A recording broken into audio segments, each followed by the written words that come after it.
Wachia, bonjour à tous. Bienvenue au troisième webinaire sur les aires protégées qui va porter sur les aires de protection et conservation autochtones. Je m'appelle Christelle Lausier, je suis chargée de projet en conservation à l'IDD-PNQL. Je suis accompagnée aujourd'hui de ma collègue Pascale Ayotte, qui occupe elle aussi le poste de chargée de projet en conservation à l'IDD-PNQL. Merci à tous d'être présents aujourd'hui en si grand nombre et de vous accueillir sur vos territoires. C'est vraiment superbe.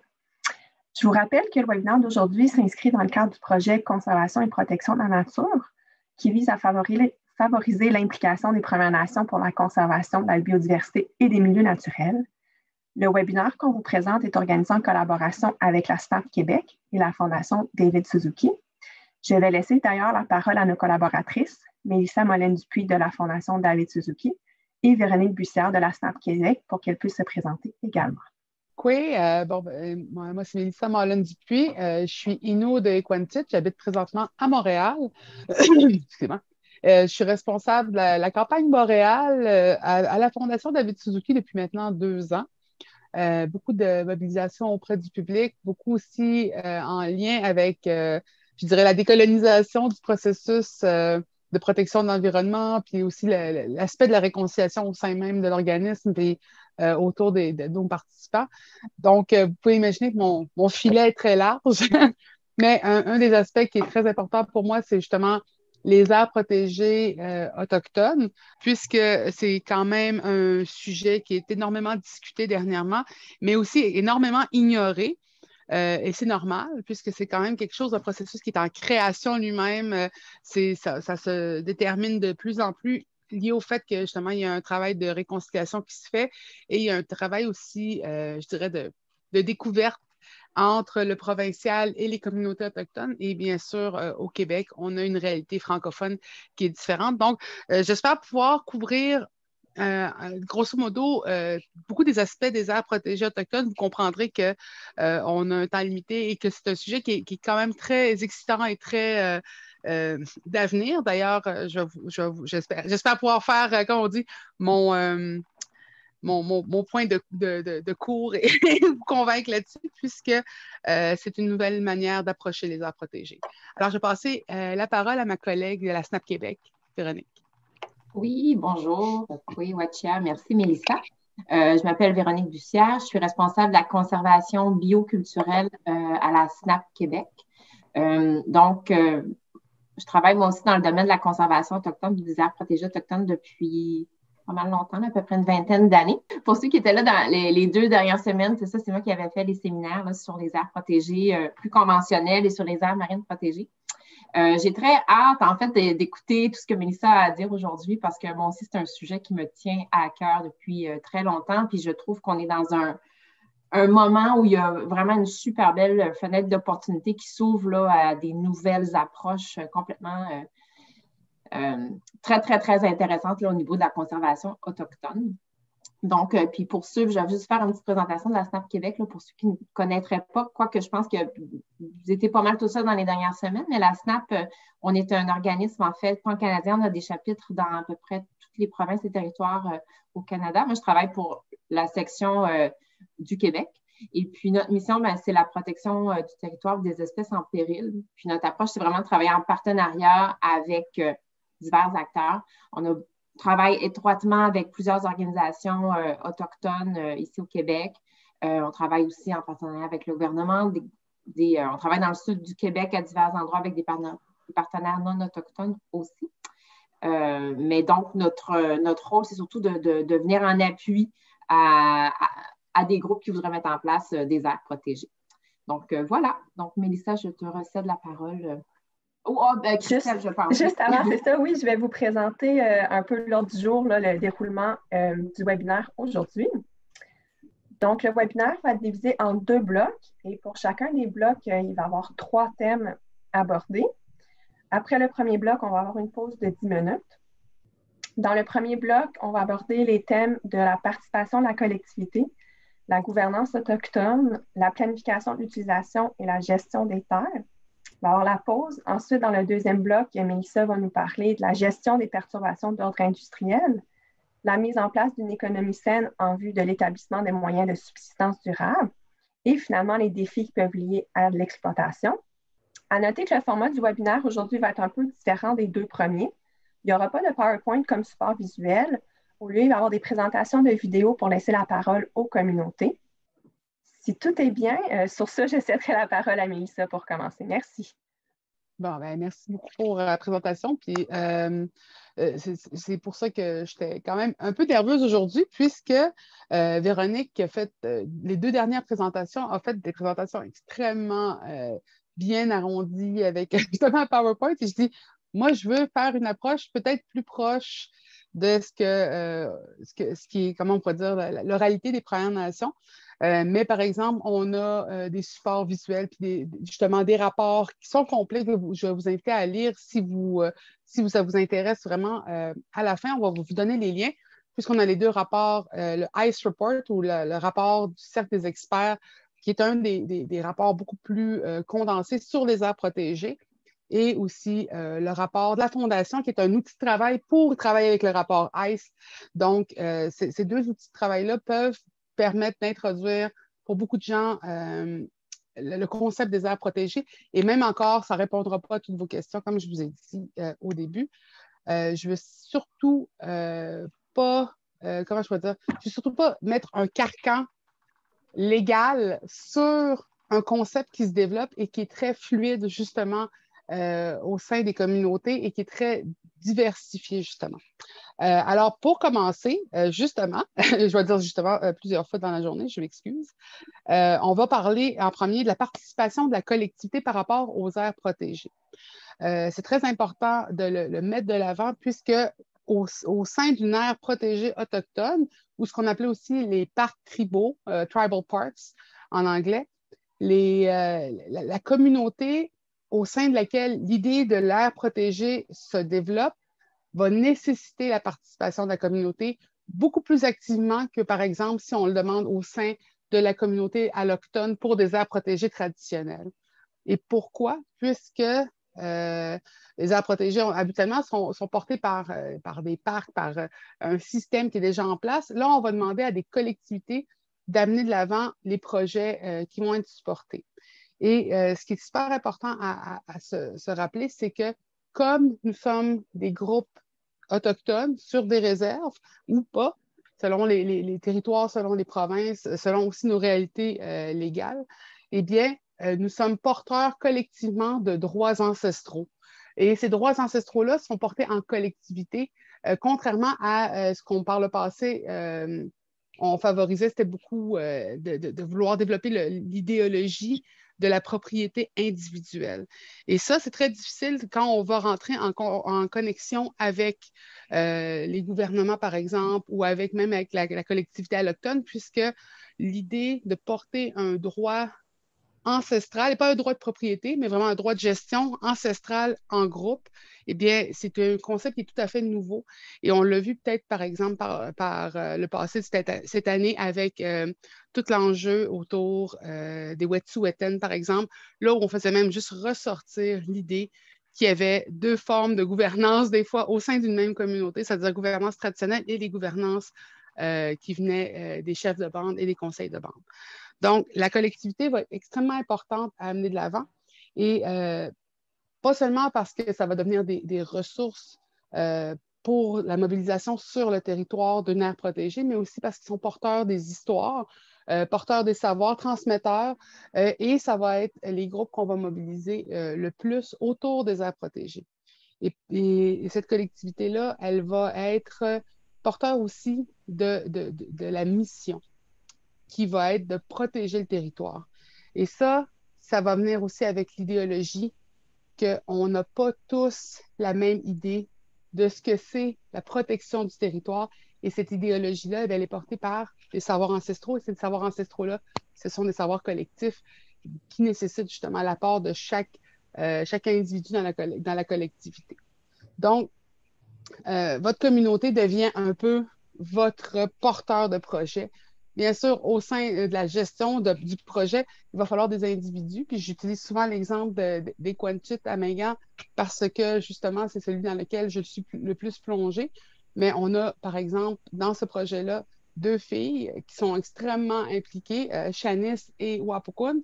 Et cette idée-là, ce projet-là est parti du fait que ces filles-là ont reconnecté sur le territoire à travers une expérience de rafting par rapport à la rivière Magpie. Et là, elles sont devenues des leaders dans leur communauté par rapport à ce projet-là. Donc, il ne faut pas négliger non plus que deux personnes ne peuvent pas faire tout ce travail. Et là, elles ont commencé à rassembler les savoirs de la communauté. Elles ont commencé à consulter la communauté aussi pour leur intérêt sur le projet, pour savoir qu'est-ce qui se faisait sur ce territoire-là, les familles, comment elles étaient impliquées. Donc, c'est pour ça qu'on va mettre vraiment au centre de ce projet-là la collectivité, alors que des gens mettraient peut-être le territoire ou l'économie comme première pierre de départ pour une aire protégée autochtone. Mais il faut vraiment le voir comme c'est un départ au sein même de la communauté et des individus. Je vais vous d'ailleurs montrer un premier exemple vidéo, s'il te plaît, Christelle, de montrer une vidéo qui vient du projet de la Pic-Moicane avec justement un beau vidéo qui vient de la gang de Snap Québec. Attendez.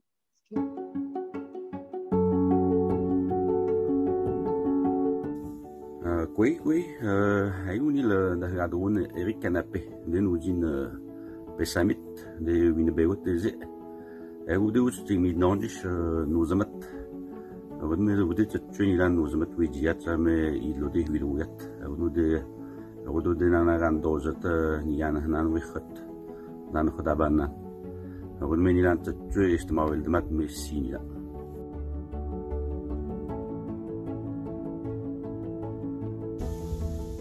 نوت نتموت وي جفواد مد السينان نوت وي كل الدمات هابدي وش غدو دي نتم جوان نيلان ودنا ماهيت دي مونان غدو دي وزبل ددليونا نيه معمد نلدمات دي دونا غدو دي نتموت نانا يعني خدني يعني هنان كيه بيدات كيه قللدت كينجش كينيلان نغني واتو دمات كينيلان جش تجي Habde do Siminan que vilo I habogado I nistobdo zi estmoil drogi vilo nelo zitsel dro tan de wejito kendel den wodde wotbaji mamut sestarnu kawapit magidlut zi to wotun jewan mamu etudan emlot zi mamut sanot de nigat isket zi wawiji nanot onen delen hamlotne watu dantasio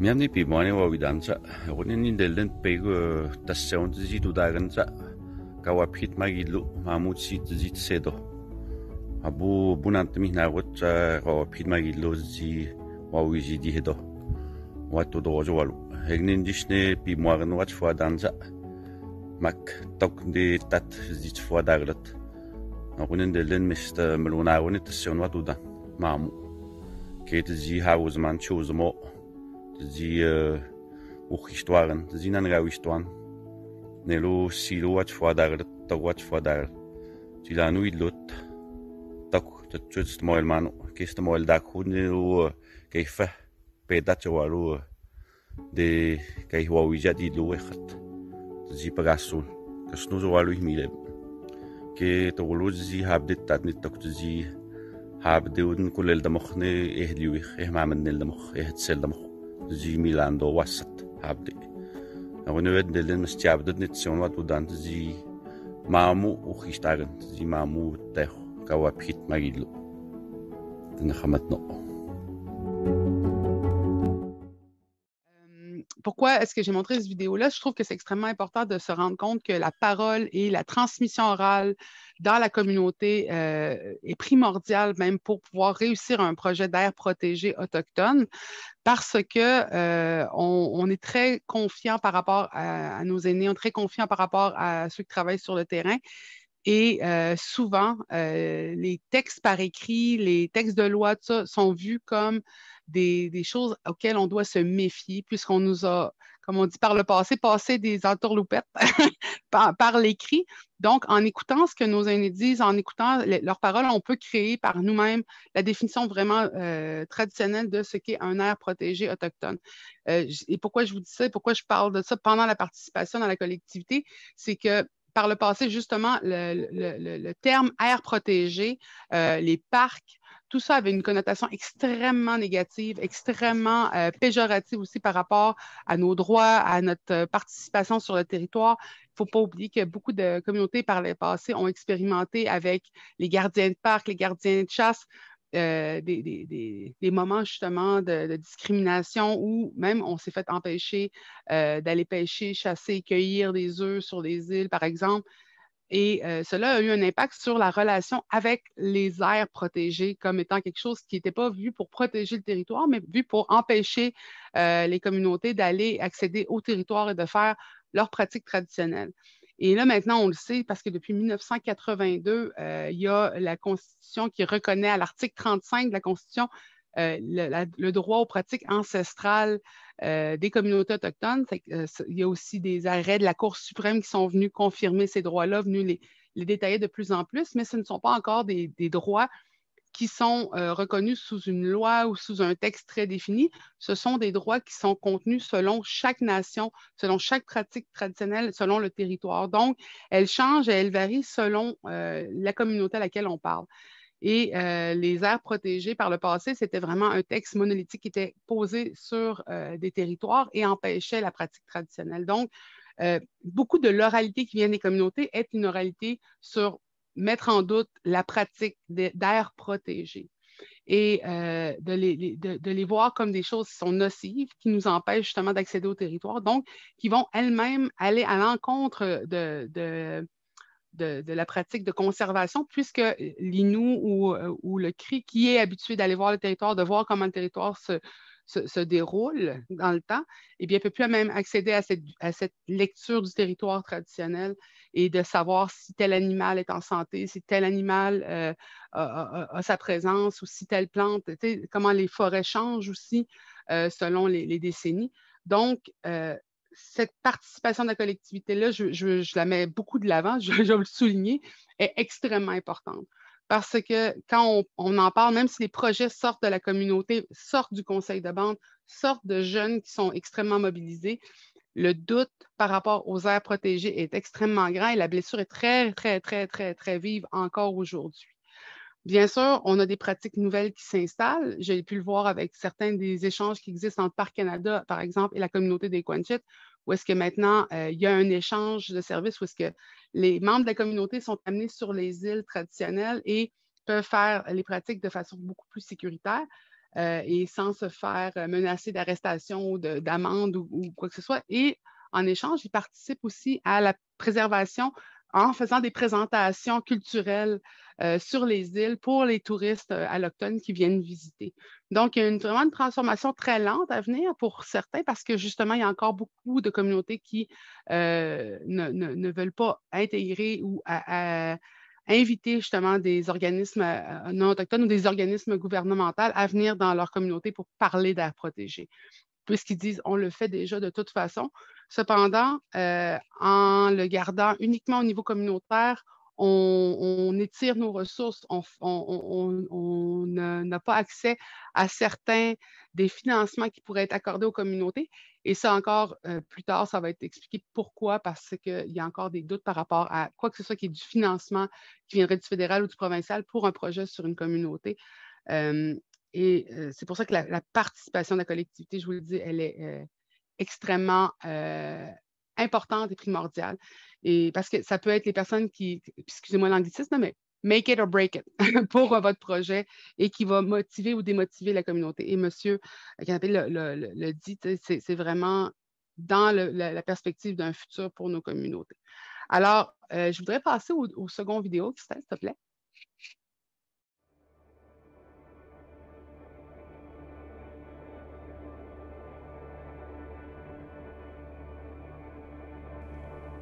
Everything is spirit, and whatever we do also to spirit.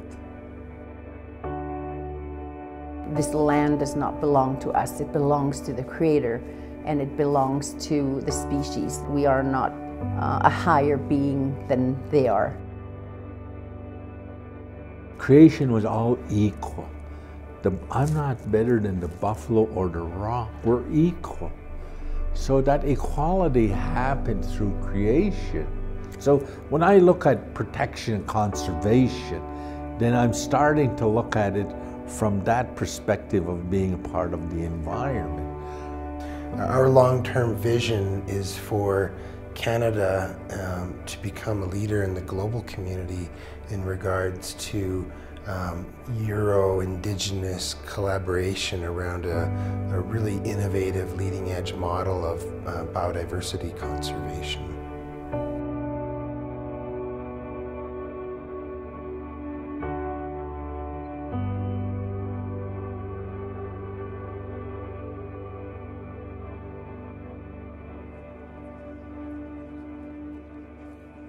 And now today, and yesterday, we're here in Canmore talking with Indigenous people from across Canada about how we can take the lessons, the teachings in the ICE report and apply it to real situations. And we found that when we have the federal government, the provincial government, municipal governments, Indigenous people, nonprofits and others working together for a common cause and establishing protected and conserved areas or Indigenous protected and conserved areas, the result is very, very promising and bright.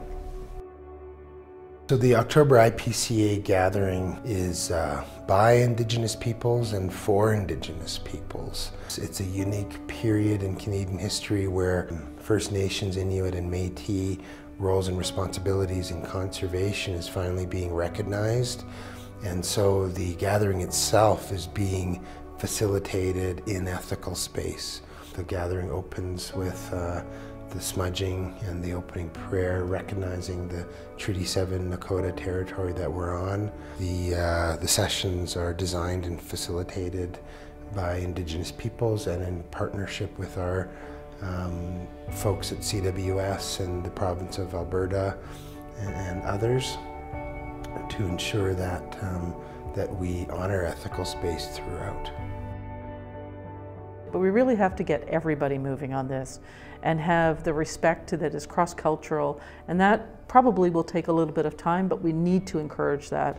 And that's one of the things I like about the National Nature Fund, is that it is going to encourage projects being brought forward, if you will, almost from a bottom-up perspective, where Indigenous peoples, whether Métis or First Nations, can bring forward a project and say, this is something that we would like.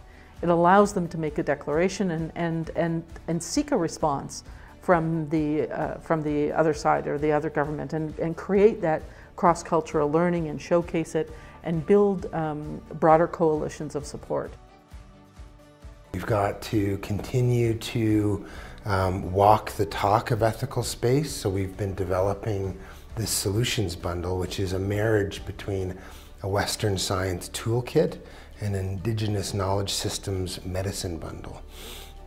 And really what the solutions bundle is coming to be is a systems interface between two different worldviews to interact in an equitable, ethical way. The Indigenous Pathways Cooperative Alliance met in caucus for the first day and a half of the October IPCA gathering. That includes First Nations, you know, the Assembly of First Nations as well, in an advocacy role as a national Indigenous organization on behalf of its 630 odd members. The Métis National Council of Canada, we have a strong contingent of Métis at the gathering and in caucus. And the Indigenous Leadership Initiative as well, Val Courtois, and several others from ILI were here to engage with the Indigenous Pathways Cooperative Alliance and the gathering on the whole, as well as the core members of the Indigenous Circle of Experts, plus several of the Indigenous members from the National Advisory Panel. I think that the motivation of everyone is good. We just need to figure out how we work with each other.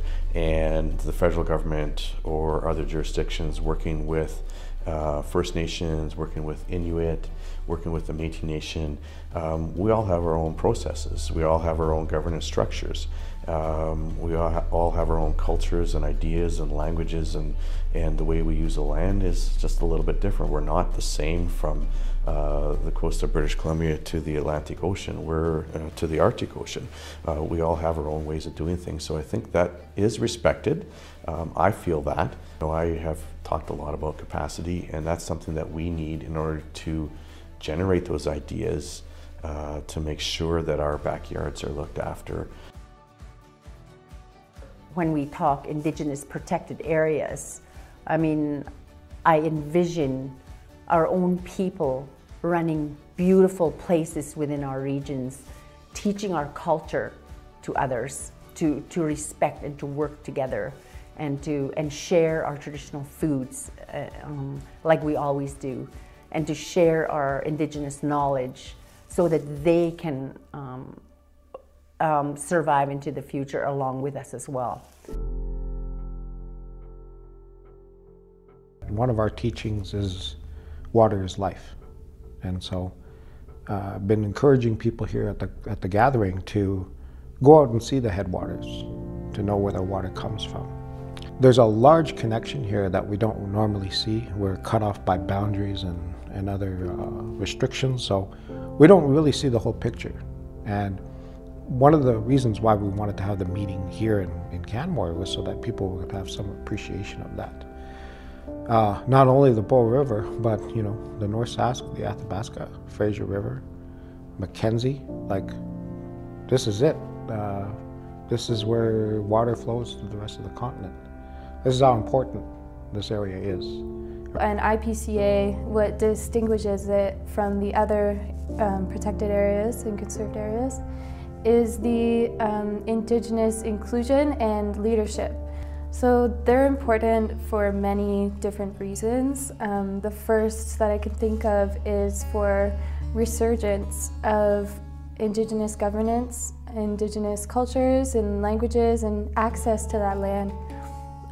The biggest thing is reconnecting to our relationship with the land, and that in turn will reconnect us to our culture, to our identity as Indigenous peoples throughout Canada. Reality is in this country, in this day and age, you're not going to get stuff done. You're not going to conserve biodiversity in huge swaths of Canada. You're not going to turn species around from the declines they're in unless you have Indigenous support and they're at the table, and in effect often they're driving or co-driving what's happening. I see those existing land use plans and some of the existing tribal parks and other kind of products that have been developed by Indigenous nations as worthy of recognition. And I often hear in our travels and work with different nations that the nations are doing this not just for themselves, but for everybody. There's, that cultural responsibility to land isn't just personal, it's about being good for the good of humanity. And so I think that there's space there for partnership and recognition and reconciliation. That healing, that reconciliation between us as peoples is essential to not only objectives associated with justice, but it's only then that we can talk to each other. It's only then that we can take 10,000 years of baseline data on how to live on this land and bring that and work together to heal ourselves and the land. They're interconnected. We've been trying to protect this earth for thousands of years, so just, walk with us.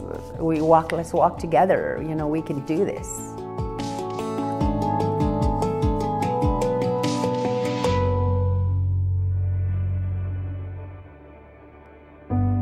Merci. Alors, vous comprendrez que c'est le plus long vidéo que je présentais, mais ce que j'aimais beaucoup, c'était cette combinaison entre des savoirs ancestraux, des paroles des protecteurs du territoire et une vidéo qui est subventionnée, payée puis mise de l'avant par canada.ca. Pourquoi? C'est un peu provocateur quasiment pour beaucoup de gens d'amener ce genre de vidéo-là de l'avant parce que comment est-ce que le gouvernement peut nous aider à créer des aires protégées alors qu'ils prennent nos territoires? Fait que ça, c'est vraiment un discours qu'on va entendre beaucoup et c'est là où est-ce que va venir la crainte énorme, très énorme par rapport au financement des projets d'aires protégées qui pourraient venir du fédéral, du provincial ou de n'importe quelle institution gouvernementale, puisque est-ce que c'est une cession de droits? Est-ce qu'on est en train de perdre des droits territoriaux? Et ça, c'est vraiment un discours qu'on va entendre beaucoup, puisque ce n'est pas encore clair. Même le respect des droits ancestraux, des droits territoriaux est encore très difficile quand on rentre dans une conversation de nation à nation. Alors, vous pouvez imaginer quand on arrive avec un projet d'aire protégée qui semble être porté par le gouvernement alors que c'est porté par la communauté, ça peut être une discussion qui est énorme.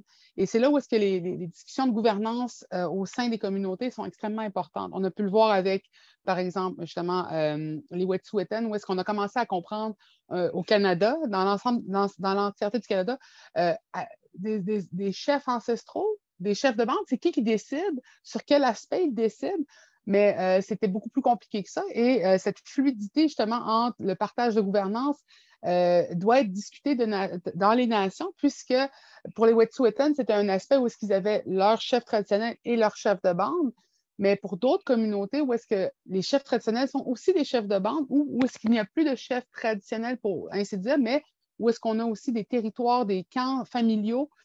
Ça change vraiment les aspects de la gouvernance dans une aire protégée, surtout quand on a une pratique traditionnelle, une pratique ancestrale qui n'a pas cessé sur ces territoires-là. Donc, il faut commencer à avoir une discussion sur la gouvernance et sur où est-ce qu'on va prendre le pouvoir par rapport à ça. Mais une aire protégée autochtone, la direction que ça prend, c'est vraiment, ça vient de la communauté. C'est la communauté qui décide. Et la décision peut être aussi simple qu'on prend toute la gestion par nous-mêmes de notre aire protégée. C'est à nous, on veut personne nous aide. On va faire de la co-gestion avec le provincial, avec le municipal. C'est vraiment ce qui est extraordinaire avec ce modèle-là, c'est que c'est un modèle qui est très fluide par rapport à ce que les communautés veulent pour leurs aires protégées et aussi à leur capacité sur le terrain. Parce qu'une communauté de 10 000 habitants puis une communauté de 300 habitants n'ont pas les mêmes moyens, n'ont pas les mêmes réalités et non plus n'ont pas les mêmes. C'est ce qui est plus, des fois, comment je pourrais dire, contrastant, c'est une communauté beaucoup plus dense va avoir des fois des territoires beaucoup plus petits. Une communauté beaucoup plus petite va avoir un territoire beaucoup plus large puisqu'ils sont souvent dans des territoires plus éloignés. Mais ça ne veut pas dire que ça diminue la capacité d'une petite communauté à pouvoir gérer un territoire immense puisqu'elle le faisait par le passé. Donc, les enjeux de gouvernance, ça vient aussi dire comment on va nommer les choses, comment on va déterminer les terminologies qui vont être utilisées au sein de l'aire protégée. Tout simplement parce que quand on va parler entre communautés et entre le gouvernement, des fois même on se parle, on fait des ententes, on ne parle même pas des mêmes concepts. Et ça, c'est assez bizarre pour beaucoup de gens parce que, par exemple, si je dis mon territoire et que je vais parler à quelqu'un qui est du gouvernement, quand il va entendre mon territoire, il va entendre un titre de propriété avec 4 poteaux à chaque coin de cette propriété-là. Alors que quand je vais dire mon territoire, je vais avoir vraiment l'idée de la relation. Alors, comme si je parlerais de ma mère ou mon frère, je ne peux pas le vendre, j'en suis seulement responsable. Donc, il faut vraiment voir que cette gouvernance qui viendrait des communautés autochtones vient aussi avec la terminologie, avec les savoirs qui viennent des communautés et non uniquement celles qui viennent du gouvernement, comme ça a été par le passé, où est-ce qu'ils mettaient les cadres de direction sur un aire ou sur un projet. Donc, il y a une ouverture, par exemple, du Canada, puisque justement le fonds a été mis de l'avant par le fédéral pour pouvoir augmenter les nombres d'aires protégées, parce qu'il y a un pourcentage à atteindre. Et ce pourcentage-là, eh bien, il peut très difficilement être atteint sans la présence ou sans la participation des communautés autochtones, puisqu'énormément de ces aires protégées potentielles-là se trouvent sur des territoires autochtones. Alors, vouloir faire des aires protégées sans la participation, ça va nous bloquer encore au niveau légal pendant très longtemps, mais en incluant les communautés, en laissant les communautés même prendre le lead sur ces projets-là, on s'assure beaucoup plus d'avoir une réussite à ce niveau-là. Aussi, ce qui est très important à comprendre, c'est que chaque communauté part de différents droits. Certains ont des traités, certains ont des droits qui sont issus de traités modernes. Certaines communautés aussi ont des territoires non cédés. Comme je le disais, les territoires ne sont pas gérés de la même manière qu'on vienne d'un système matrilinéaire ou patrilinéaire. Ça va transformer justement cette gestion de territoire-là. mais en faisant participer, comme je disais au début, la collectivité, on a une chance de pouvoir transmettre un modèle qui peut être présenté au gouvernement d'une façon structurée pour qu'ils le comprennent eux, mais qui respectent, par exemple, comment nous, on l'a porté pendant des millénaires. Donc, je vais passer au prochain vidéo puisqu'on avance vite dans le temps, mais je vais garder ça ouvert aux questions. Meet the Indigenous Guardians from First Nations across Canada. Guardian is somebody who manages and protects the land. Guardians have been here forever. There have been people who have given the land and the sea a voice. Like when our traditional territories were taken away or when our culture was taken away, a lot of people lost themselves and lost who they were as Indigenous peoples. What I like about the Guardians program is that it's allowing us to now take our power back. What do Indigenous Guardians do? Everything. What I do day to day, I focus on patrolling, assisting with search and rescue, park management. We created our Guardian program to help with conservation efforts around regulation and enforcement. We go out monthly to do staff gauge data collection on the rivers and streams within the traditional territory. And then we'll be moving into the morel mushroom monitoring season. We also, for the last probably 16 years, have carried out species at risk programs in our community. We have looked at a variety of species. We do lake sturgeon, wood turtles. Managing land is about more than conservation. I feel like this Guardian program is able to get people back because we try to incorporate traditional knowledge, language, and I think just having that across all of these different First Nations is just amazing, and it'll help to revive the culture and language. And that's where we need to heal as Indigenous people to become protectors again of our environment. Looking after, you gotta look after Mother Earth regardless.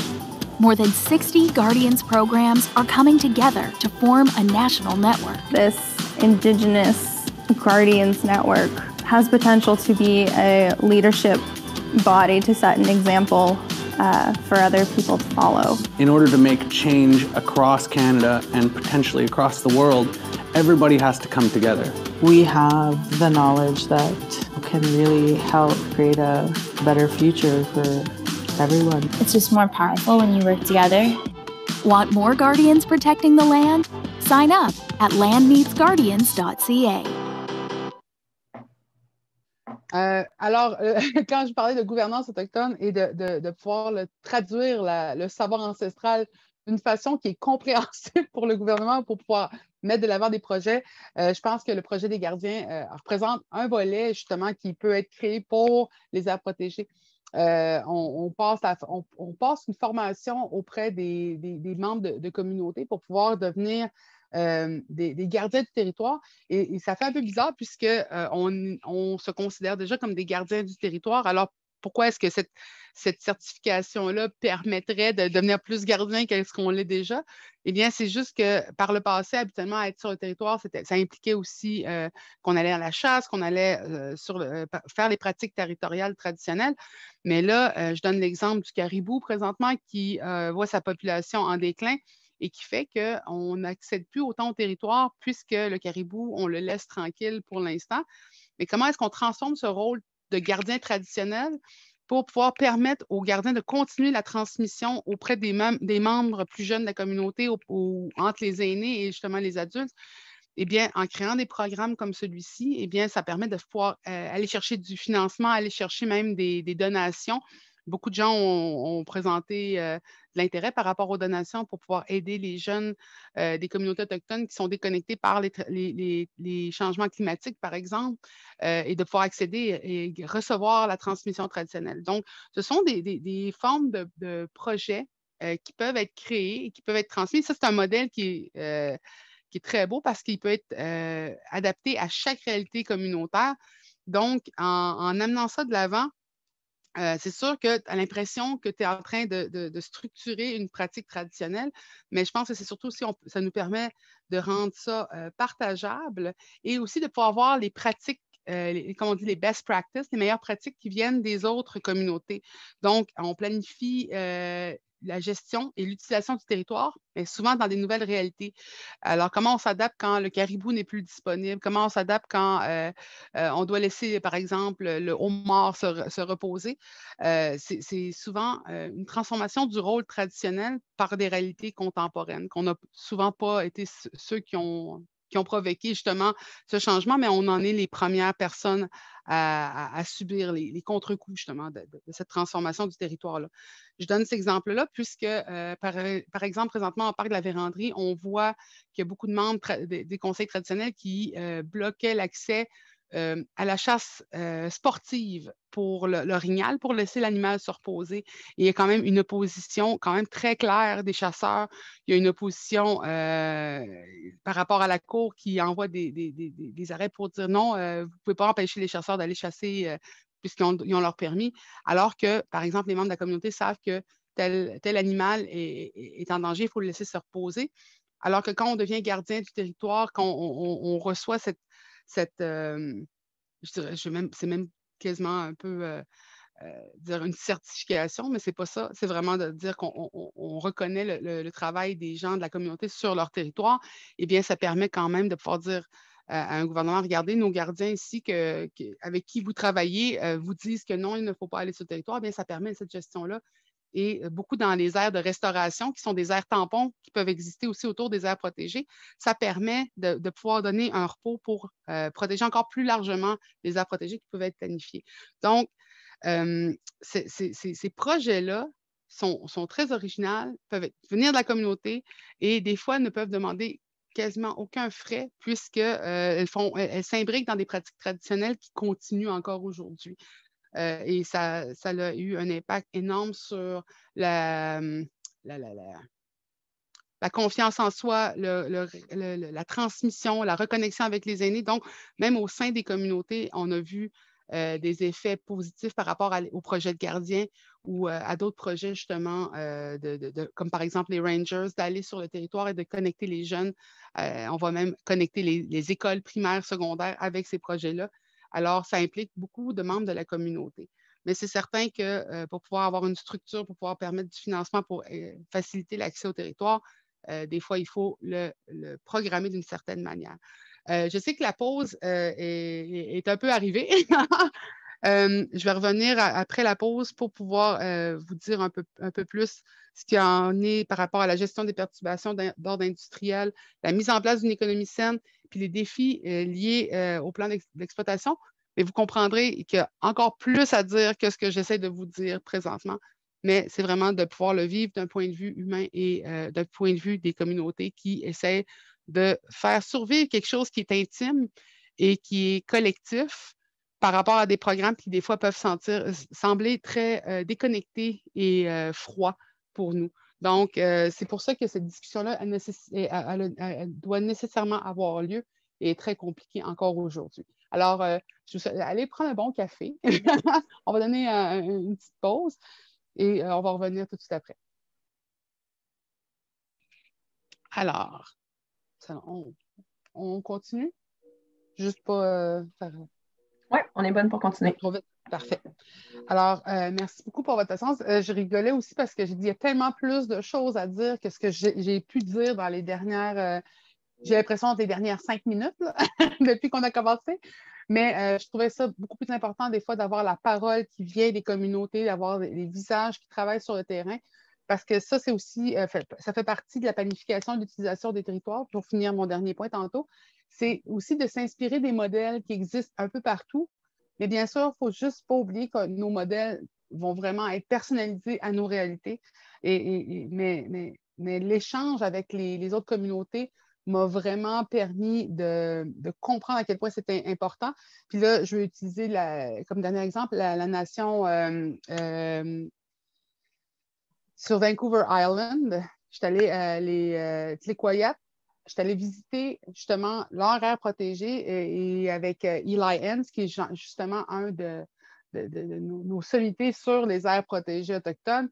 Il nous expliquait la création de l'aire protégée, il nous expliquait d'où c'était sorti. Puis j'ai trouvé tellement de parallèles, quoique on ne pourrait pas faire exactement le même modèle, mais il y avait tellement de parallèles par rapport aux savoirs ancestraux, par rapport au système de création de l'aire protégée, mais ils vivent dans un modèle de gouvernance qui ne peut pas être le nôtre, puisque si vous connaissez la Colombie-Britannique, ce sont des groupes qui sont des chasseurs-cueilleurs à l'origine, mais d'un territoire tellement riche que c'est un des rares groupes de chasseurs-cueilleurs qui, historiquement, pouvaient rester sur le même territoire et ont créé des maisons longues et des systèmes tournés autour, justement, d'une certaine sédentarité.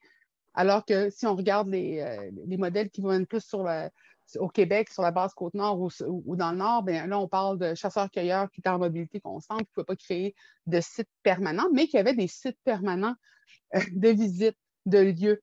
Alors, avec des traces territoriales qui sont présentes, les chemins de portage qui sont encore tracés dans le sol, utilisés depuis quand même des millénaires.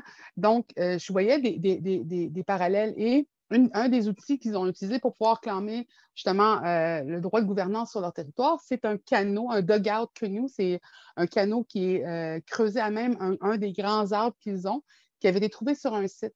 Et à partir de là, sur les aires protégées qu'ils ont créées, ils ont aussi créé des formes de décision sur les ressources, sur la pratique, comment je peux dire, industrielle qui aurait lieu sur leur territoire, parce qu'ils s'opposaient à une forme de barrage hydroélectrique plus traditionnel.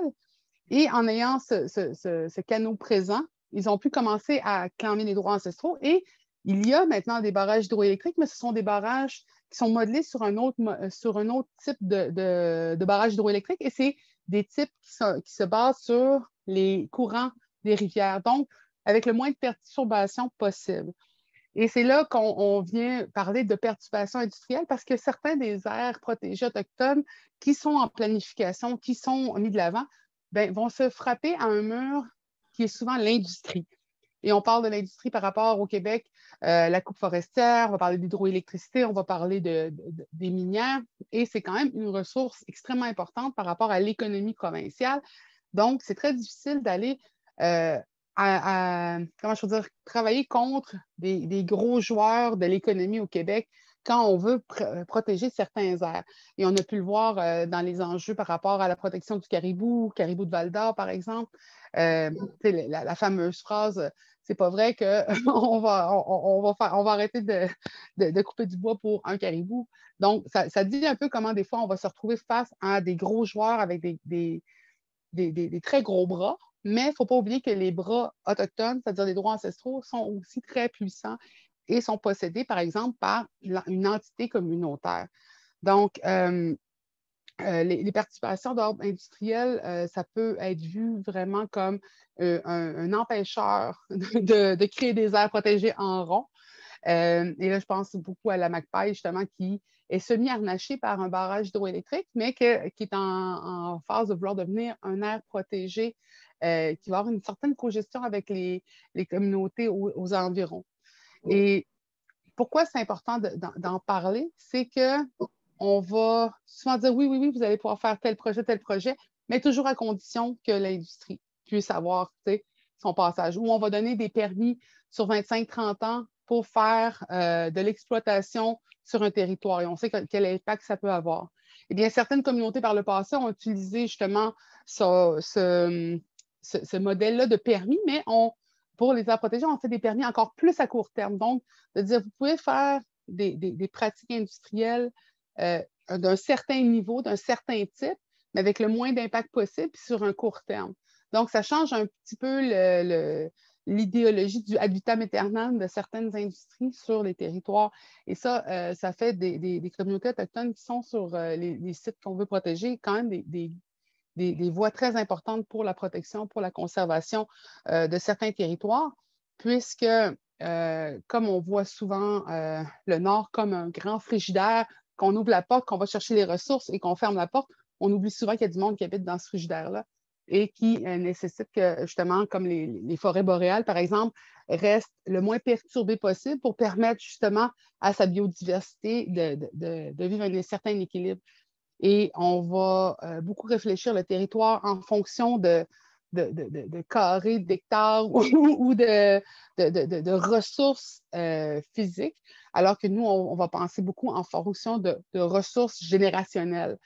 C'est vraiment des fois des conversations qui sont très difficiles à avoir, mais qui peuvent être mises de l'avant et qui n'empêchent pas certaines industries. Mais bien sûr, des aires protégées, ça reste des aires protégées, ça reste des aires où il devrait avoir le minimum d'impact par l'industrie, par l'économie, je dirais, d'extractivisme. Et c'est là où est-ce que la discussion, des fois, peut être difficile à entamer et qui peut nous bloquer aussi sur ces projets-là. Juste un instant. Là, puis par rapport à ces industries-là, c'est là où on parle d'une mise en place d'une économie saine.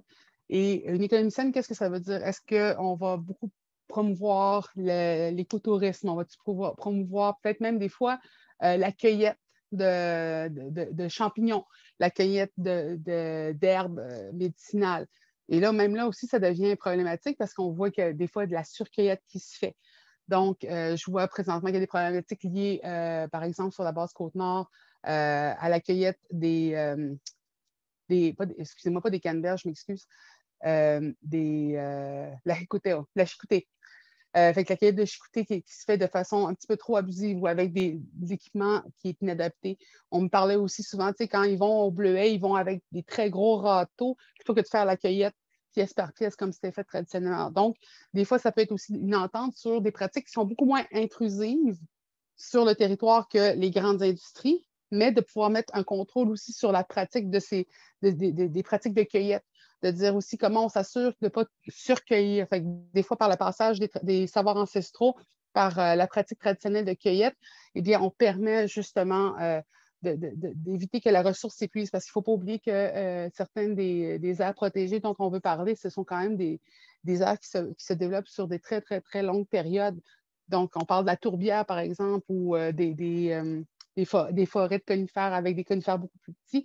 Et là, on voit comment l'industrie a avancé vraiment vers ces lieux qui étaient autrefois pas visés comme une ressource accessible. Puis maintenant, vu les besoins d'économie, elles le sont beaucoup plus. J'inviterais Christelle à mettre le vidéo de Facebook, s'il vous plaît. En naviguant le golfe Saint-Laurent, l'expédition Plancton Cosmique marie art et science dans l'infini. Dans cet épisode, on découvre les merveilles de la culture Innu dans l'archipel de Mingan, une culture ancrée dans la nature environnante.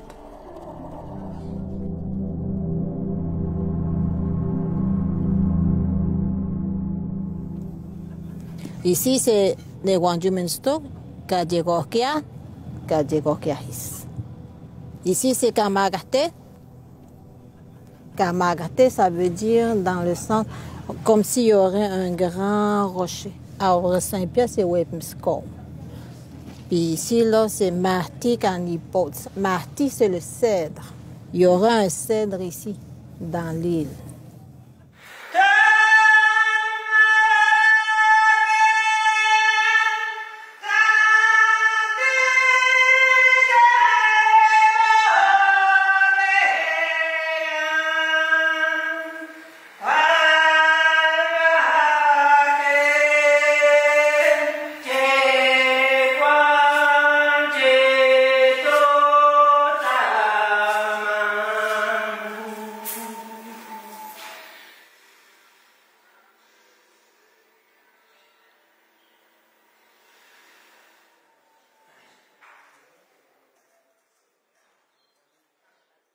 Mon nom, c'est Rita Mstokusho, puis je suis très honorée de vous accueillir à Ekwantit.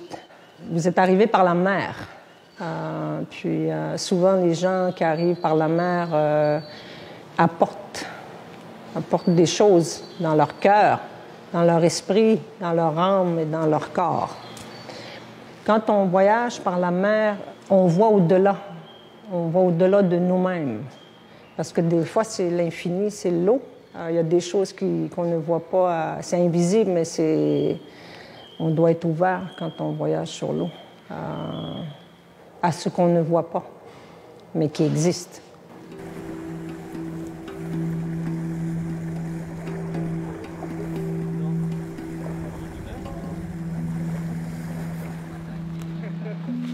Ils voulaient faire une pointe, mais c'était pas réussi.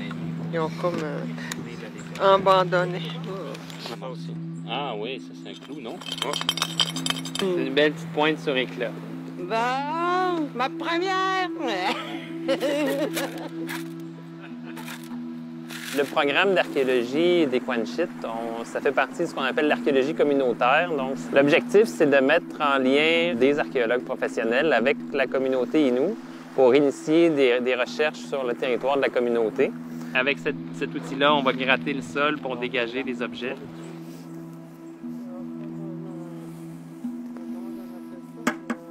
J'ai dit, il faut que j'essaye de trouver une pointe, puis des fois, j'allais voir l'arbre qui est là parce qu'il y avait un aigle.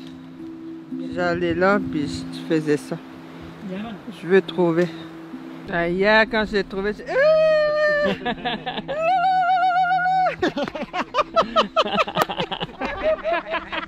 Travailler dans ce contexte d'archéologie scientifique et surtout côtoyer ces gens-là qui ont vécu, partager les rires, on est sérieux, on travaille, on fait la science. Eux apprennent de nous et moi j'apprends beaucoup de choses d'eux, de comment est-ce qu'ils ont vécu, comment est-ce qu'ils vivent maintenant. Moi, c'est ça la clé. Moi, je me sens privilégié de partager cette culture avec eux. Les scientifiques ont l'habitude de diviser les choses, de mettre la forêt dans une catégorie, la mer dans une catégorie, tu vois, ils les divisent. Et pourtant, ils sont reliés. Mes ancêtres, c'est ça qu'ils croyaient. Ils ne divisaient rien. Des anciens regardaient la lune. Puis vous pouvez prévoir toute la température du mois. Ce que je souhaite quand je vois des rencontres là, qui est en lien avec les changements climatiques, avec l'environnement, c'est de trouver une façon d'allier les connaissances traditionnelles que les peuples autochtones ont avec la connaissance scientifique. Je pense que s'il y avait plus de scientifiques dans notre monde qui considéraient l'interdépendance et l'unicité entre le vivant et le non-vivant, je crois qu'on serait plus apte à préserver notre environnement parce que là, on fait parler notre cœur aussi. Une aire protégée autochtone se dessine à Equantit.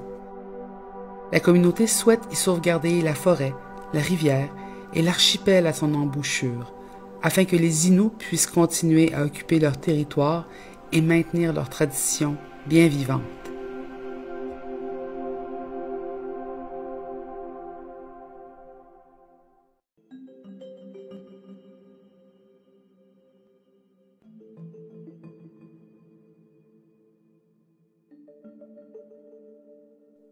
Cette vidéo-là, je l'adore. Premièrement, il y a Rita Mestocosho puis il y a Sylvie Basile, qui sont deux femmes qui m'ont énormément appris en grandissant, puis encore aujourd'hui, que c'est des sources d'information. Et pourquoi je l'utilise présentement dans une mise en place d'une économie saine. Et ils ont sorti énormément de points par rapport aussi à la relation qui existe avec les milieux scientifiques. Le milieu économique peut être aussi mis en parallèle et le milieu conservation aussi. Parce que quand on parle de sain, je pense que c'est de parler aussi de comment, pendant très longtemps, c'était une discussion à une seule direction. On va parler beaucoup de décolonisation ces temps-ci par rapport à décolonisation du milieu scientifique, décolonisation des aires protégées, par exemple. Et là, beaucoup de confusions se font par rapport à décolonisation. On pense que on va enlever toutes les allochtones puis envoyer dans le bateau, là, mais c'est pas ça. Les colonisations, ça veut dire aussi une pratique qui a longtemps été une manière de supplanter la pratique traditionnelle et les savoirs ancestraux. Et présentement, dans le développement des économies, des aires qui sont planifiées, eh bien, ces savoirs ancestraux-là ressortent. Et ça, c'est une des confessions que beaucoup de personnes du milieu scientifique ou du milieu de la conservation font, c'est qu'ils ont pendant très longtemps omis les savoirs ancestraux. Ils n'ont pas pris en compte justement la parole des aînés. Et c'est peut-être une des raisons pourquoi moi je travaille à la Fondation David Suzuki, c'est parce que quand j'ai rencontré M. Suzuki la première fois, il était venu sur la Basse-Côte-Nord, il y avait un prix qui avait été remis à justement un projet d'économie locale qui était le grenier boréal qui se trouve à Longue-Pointe-de-Mingan, mais qui se fait aussi en collaboration avec les gens d'Equantit. Et c'était vraiment de faire pousser des légumes sur la base Côte-Nord. Et si vous venez de la base Côte-Nord, vous savez que c'est extrêmement difficile de faire pousser quoi que ce soit qui n'est pas naturellement enclin à ce territoire-là. Mais ils ont réussi et ils ont créé une économie circulaire et un lieu d'enseignement. Donc, en allant à la rencontre de ce projet-là, de la fondation qui remettait le prix Action, j'ai rencontré M. Suzuki, puis je disais, écoutez, moi, ce que je trouve ça difficile parce que, je dis, tu sais, les savoirs ancestraux, il dit, c'est comme des sciences, ça devrait être traité mieux que ça. Puis il dit, c'est pas comme des sciences, il dit, c'est plus grand que les sciences. Les sciences vont étudier, comme disait Rita, des choses très découpées, très pointues. Il dit, les savoirs ancestraux, eux, couvrent tout ça et les relient les uns avec les autres. Il dit, c'est exactement ce que la science fait. Il fait par l'observation puis par l'expérience, on découvre un savoir. Il dit, mais les savoirs ancestraux autochtones, il dit, c'était tentaculaire surtout. Et moi, ça m'a fait vraiment me dire, OK, ben, ça m'a beaucoup intéressé par rapport à la fondation et au travail qu'il faisait. Et je me suis rendu compte que c'était quand même pas un sujet qui était très avancé par rapport au respect des savoirs ancestraux et des meilleures pratiques sur la conservation. Donc, on peut voir, il y a le projet d'archéologie qui s'est développé à Mingan, mais aussi, comme je vous disais un peu plus tôt, avec Parc Canada.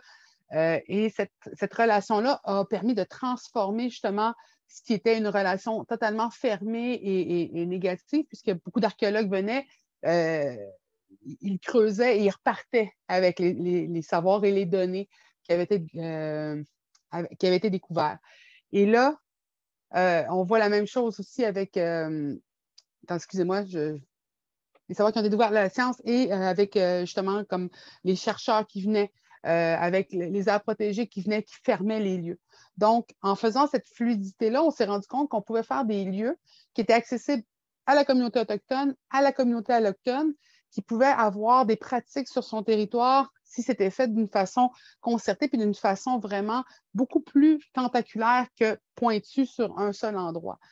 Et ce qui était fantastique, c'est une chance que ma collègue était là pour expliquer les aires protégées terrestres et les aires protégées marines dans les deux premières semaines, mais c'est qu'on parlait aussi de comment, justement, ces aires protégées-là étaient très divisées parce que le concept qui l'a créé était très diviseur, mais que la pratique des Inuits connectait le Nuu-Tchemet jusqu'à l'île d'Anticosti et toute la pratique aussi d'aller sur le territoire pour le saumon, mais le saumon vient de la mer. C'était de dire comment tout ça était beaucoup plus organique et beaucoup plus connecté que ce qui nous était présenté, par exemple, par les lois, les projets, par les présentations qui sont faites. Donc, par la pratique ancestrale, par la reconnaissance des droits, excusez-moi, je n'ai pas beaucoup dormi avec mes enfants, la reconnaissance des droits ancestraux et maintenant, en plus, la reconnaissance de la Déclaration des droits des peuples autochtones au Canada, on reconnaît de plus en plus ça. Fait que, plutôt que d'aller chercher la loi exacte qu'il nous faut au fédéral ou au provincial, on peut, avec ces droits ancestraux-là, créer une nouvelle approche qui n'existe pas encore au niveau légal quelque part au Canada, puisqu'elle existe encore au niveau des droits ancestraux qui sont reconnus depuis la création du Canada avec les arrêts que je vous ai nommés au début. Fait que, c'est juste pour vous dire que la décolonisation n'est pas nécessairement la terminologie qu'on voudrait utiliser peut-être, mais je pourrais dire la réautochtonisation de la conservation ou des aires protégées extrêmement importante. Et ça, je vais vous partager une autre expérience que j'ai vue quand j'étais à l'ONU et qu'on partageait avec d'autres peuples autochtones à travers la planète. Eh bien, par le passé, les aires protégées étaient vraiment négatives pour beaucoup de gens. Et la terminologie qu'on utilisait quand on parlait de la pratique autochtone ou de la pratique de personnes blanches, par exemple, en Afrique, sur le continent, il y a beaucoup de communautés de différents pays qui disaient, quand nous, on chassait, parce que c'était des peuples autochtones reconnus du continent africain, ils utilisaient le mot braconnier. Ils disaient qu'on allait illégalement chasser, alors qu'ils disent si on mettait un chasseur blanc, lui, c'était un chasseur sportif. C'était correct, il avait payé son permis. C'est-à-dire qu'au début, puis même encore ici, un peu à l'international, ces terminologies-là, cette relation-là entre la conservation et les communautés autochtones est encore très à vif et très vue d'une façon très négative. C'est vu vraiment comme une manière de sortir les Autochtones du milieu. Alors qu'au Canada, présentement, il y a une très grande ouverture puis une très grande pratique par rapport à vouloir créer cette interrelation-là et cette décolonisation, cette réautochtonisation-là d'une pratique de conservation qui serait beaucoup plus saine. Et donc, par ça, on peut faire aussi des économies saines parce qu'on arrêtera de faire des économies uniquement par, je sais que j'ai un peu dépassé le temps, mais par rapport à un capitalisme nécessairement pour aller vers une économie circulaire et communautaire. Les défis sur le plan de l'exploitation, par exemple, qui s'en vient avec les aires protégées, est assez grand. Premièrement, il faut du financement. Deuxièmement, il faut de l'engagement communautaire. Puis c'est ça où des fois, on prend beaucoup plus sur notre ressource communautaire qu'on pense, puisque ça vient vraiment être porté par le cœur de la communauté qui voit dans son futur, justement, la protection de certains territoires. Et là, on veut protéger certains animaux comme le caribou, par exemple. Et là, les cheptels, comme ils sont en déclin, bien, ça veut dire beaucoup compenser avec des aliments comment je vais dire, des aliments de magasin. Donc, quand on va parler d'aires protégées, on va voir beaucoup de chasseurs, beaucoup de personnes qui sont encore extrêmement liées au territoire, qui sont interdépendants du territoire complètement, voir ça comme une manière d'empêcher encore les chasseurs d'aller sur le territoire. Et pire encore, c'est que là, ça serait comme géré par la communauté. C'est comme vous les laissez même, vous faites maintenant partie du problème que nous, on a eu pendant 50 ans. C'est vraiment de voir aussi comment cette discussion-là doit être faite au niveau communautaire parce que ça peut créer à l'interne des discussions extrêmement difficiles et même voir vers des accusations de colonisation des conseils de bande ou des membres de la communauté qui veulent faire des aires protégées parce qu'on voit qu'on empêche quelqu'un de se nourrir ou de protéger sa famille. Parce qu'il y a encore beaucoup de familles qui sont très codépendantes de l'alimentation traditionnelle. Il ne faut pas se tromper. D'autres défis, c'est vraiment de pouvoir travailler avec les communautés autochtones et allochtones en même temps, environnant. Alors là, c'est comme je vous disais, le langage n'est pas le même, les enjeux ne sont pas le même. Alors des fois, ça veut dire de créer une relation de la base, carrément, avec des communautés qui parfois ont été extrêmement nocives à notre égard. Et ça, je peux vous dire que ça peut être difficile de pardonner si par le passé, tu as eu une expérience négative. Mais là, quand tu vois que ta possibilité de vivre sur le même territoire est codépendante de celle d'une autre communauté qui, elle aussi, veut continuer à vivre sur le territoire, mais ça peut être une manière de se protéger contre l'exploitation qui vient de l'extérieur, du fly-in, fly-out, une économie qui vient se poser sur un territoire puis qui s'en va quand c'est fini. Mais ça peut être un des défis énormes à surmonter, sauf que ça peut créer des alliances extrêmement fortes et utiliser plusieurs aspects, justement, légaux, en plus des droits autochtones. Fait que ça serait même mettre de l'avant une combinaison, ce qu'on n'a pas souvent vu, des droits ancestraux être mis de l'avant par des communautés allochtones. Et un autre défi, par exemple, puis je pense qu'on n'a pas encore beaucoup pu en parler ou le voir, c'est, puis ça va être difficile parce que c'est extrêmement sensible, c'est une question liée à l'identité et on peut en entendre beaucoup parler présentement, soit par les enjeux des métis de l'Est qui viennent pour pouvoir faire reconnaître certains de leurs droits ou faire reconnaître des communautés nouvelles autochtones ou même des personnes qui sont réintégrées dans la loi sous les Indiens après C-31, mais qui ne sont pas connectés à la communauté. Donc, de voir comment est-ce qu'on va utiliser par le futur les aires protégées comme une manière de clamer des territoires autochtones, mais par des groupes qui n'ont pas été connectés continuellement de la même manière.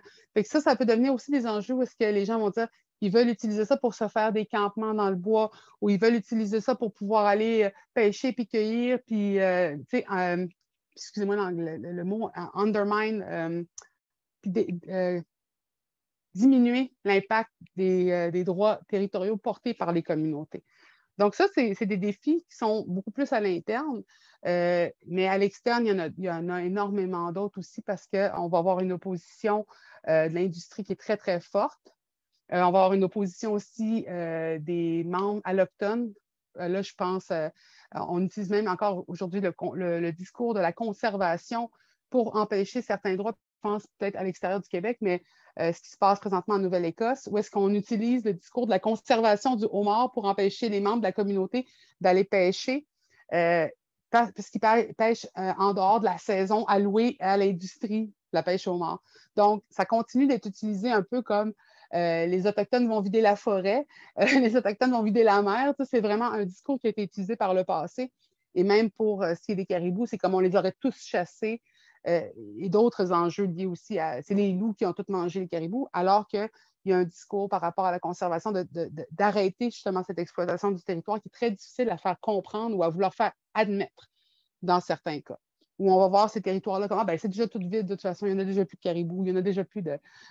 aussi bien laisser faire, alors que ça pourrait être des aires de restauration. Et les aires de restauration sont souvent portées par les communautés autochtones. Et c'est des fois des portes d'ouverture vers des aires protégées ensuite. Et puis, il y en a énormément d'autres, mais si je peux aussi mettre de l'avant, excusez-moi, c'est cette reconnaissance qui existe à l'international est très difficile de faire reconnaître quand tu viens du plus local. Puis là, je vais vous partager le rapport de l'IPBES sur, c'est sorti en mai 2019, sur justement l'état mondial de la biodiversité. Et dans ce rapport-là, à part d'expliquer que beaucoup d'êtres, d'espèces qui sont en train de disparaître le font à un rythme effréné, eh bien, il y a une reconnaissance cependant que de toutes les aires protégées qui existent sur la planète, celles qui sont les plus saines et qui vont le plus de l'avant et qui sont les plus efficaces sont celles gérées par les communautés autochtones un peu partout sur le globe. Donc, de plus en plus, il y a une reconnaissance à l'international de la pratique autochtone comme étant une pratique vraiment de conservation extrêmement efficace. Cependant, il y a quand même comment je peux dire, une résistance qui existe au niveau plus local, provincial, je dirais de moins en moins fédéral, puisqu'ils font partie du projet de créer les aires protégées, mais il ne faut pas oublier non plus que des enjeux comme les Wet'suwet'en, ce sont quand même des débats qui existent entre le provincial et le fédéral. Puis je sors les Wet'suwet'en parce que c'est justement des modèles peut-être beaucoup plus traditionnels, beaucoup plus sur le terrain civil, d'intervention civile, de protection du territoire, que l'on voudrait peut-être pouvoir transformer d'une façon reconnue par le gouvernement pour éviter d'avoir toujours une pression sur les communautés, comme étant des communautés qui doivent se mobiliser physiquement sur le terrain, alors qu'on devrait pouvoir reconnaître justement la pratique et ne pas avoir à toujours forcer les ressources humaines autochtones à protéger ce territoire-là en même temps qu'ils tiennent d'autres projets autour. Et, ah oui, le dernier défi, le surmenage des membres de la communauté peut être aussi quelque chose qui est problématique. Juste avant le COVID, on était sur une aire d'aller pour le travail des aires protégées autochtones au Québec. Et là, ça a ralenti énormément la cadence puisque les membres de la communauté se sont tournés vers garder la communauté en sécurité, isoler les communautés. Donc, les ressources à l'interne sont redirigées vers des projets d'urgence et c'est malheureusement souvent le cas dans les communautés. Et un dernier défi, le français au Québec. Le français devient souvent un isolement pour beaucoup de communautés qui sont en premier autochtones, qui parlent souvent en premier dans leur langue traditionnelle, puis ensuite en français. Ce qui fait que des fois, on va voir la discussion se produire dans toutes les provinces, puis descendre vers les maritimes, puis remonter vers le Labrador. Et souvent, on ne verra pas les modèles québécois ou les pratiques québécoises être mis de l'avant, ou ça ne va pas nous permettre de créer ce réseau qu'on aimerait voir quand les personnes ne sont pas fluides en anglais ou que les projets ou que les rencontres ne se font pas avec la traduction simultanée. D'ailleurs, je tiens à remercier énormément le traducteur. Moi, je trouve que c'est un travail qui doit être vraiment reconnu parce que, justement, c'est des fois un frein pour pouvoir travailler en groupe. Et même au Québec, ça devient un frein à certains niveaux pour les communautés. Donc, j'espère avoir pu ouvrir la conversation puis amener certains points un peu plus vivants que reconnus peut-être dans les rapports, parce que vous allez avoir beaucoup d'exemples dans les rapports qui viennent de plusieurs communautés, territoires, et ça, je pense, je vous invite vraiment à le découvrir parce qu'ils vont mieux parler que moi sur leur expérience. Cependant, je voulais vraiment vous parler un peu de des zones tampons qui existent entre ces enjeux-là et que des fois, je n'entends pas assez parler, moi, quand je vais à des rencontres. Et aussi, des fois, le découragement qui peut être vécu par certaines communautés quand on voit que certains projets sont très avancés, certains projets ont beaucoup d'investissements ou certains projets ont des ressources qui sont beaucoup plus attirantes au niveau économique local, de la pêche qui peut être transformée de façon beaucoup plus locale ou de l'écotourisme. Ça peut être des fois des choses qui découragent les communautés à vouloir aller de l'avant parce que comment on va faire, nous autres, on n'a pas ça, on n'a pas ça, on n'a pas ça, mais on peut devenir très créatif au Québec. Et ça, je pense que c'est une de nos ressources qui se démarque le plus, c'est qu'on, par cet isolement des fois de la langue, on est devenu très créatif et on a pu se créer un réseau beaucoup plus à l'intérieur même des limites de la province. Mais ce serait important de pouvoir connecter avec les autres pour s'inspirer puis pour pouvoir aller de l'avant avec ces projets-là. Puis je pense que c'est un extrêmement beau chemin vers l'autodétermination. Puisqu'on y va avec justement sur nos assiettes énormément d'enjeux, puis énormément de problématiques, mais à la base de tout ce qui supporte notre culture puis notre futur, ce sont les territoires. Donc, on doit essayer de pouvoir, au mieux qu'on peut, dans le temps qu'on a aujourd'hui, dans le COVID, de protéger notre ressource la plus importante. Alors, je veux juste vous remercier. Puis je remercie aussi les filles de m'avoir été mes gardiennes du temps. Et je veux remercier ma collègue d'avoir présenté les aires protégées beaucoup plus traditionnelles par le passé parce que je n'aurais jamais été capable de le faire. On va ouvrir au moment de questions. Puis si je ne me trompe pas, pour cette période de questions-là, on va fermer l'enregistrement pour permettre que justement il y ait une liberté par rapport à nos prises de parole puis qu'on ne se sente pas regardé par un troisième œil. Alors, Tinishku maintenant, tout le monde.